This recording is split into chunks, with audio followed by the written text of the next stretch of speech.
तेणु आमे जिते जप करुचे आमे निजे करुचे निजर हृदय को शुद्ध करने एवं कृष्ण के प्रति प्रेम प्राप्त हवा किंतु आमे जिते सामूहिक कीर्तन करुचे उच्च स्वर रे भक्त माने मिलमिशि उच्च स्वर रे हरे कृष्ण महामंत्र कीर्तन करुछन आमे उच्च स्वर रे कहीं कीर्तन करुचे जहाँ आम संकीर्तन बोली कहूचे से संकीर्तन अन्य मानकर उपकार पाई उद्दिष्ट जगतर मंगल पाई उद्दिष्ट तेणु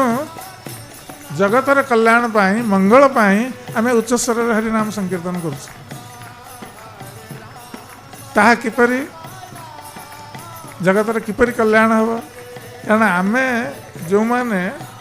हरे कृष्ण महामंत्र जप करुचे प्रतिदिन आम निज मंगल पाई करुचे आम हृदय शुद्ध हम कृष्ण प्रेम जागृत हम किंतु जो माने करूना हरे कृष्ण महामंत्र जप आमे जिते उच्च स्वर रे कीर्तन करवा जिते से श्रवण करेंगे भगवान का नाम संकीर्तन को से श्रवण करेंगे जो मैंने जप करूना तेना आम से नगर संकीर्तन रे बाहरुचे मंदिर रे आम संकीर्तन करुचे मंदिर संकीर्तन कले जो माने भगवान का नाम जप करूना नूतन भाव में आसी से उपकृत हेले एवं केवल मनुष्य माने जो उपकृत हेले ता नुहे वृक्षलता पशु पक्षी जो माने भगवान का नाम संकीर्तन श्रवण करेंगे से माने समस्ते उपकृत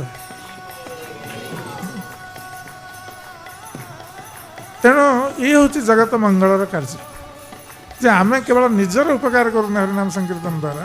आम जगतर कल्याण पाई आम बाहरुचे नगर संकीर्तन करने उच्च स्वर आम संकीर्तन करने बाहरी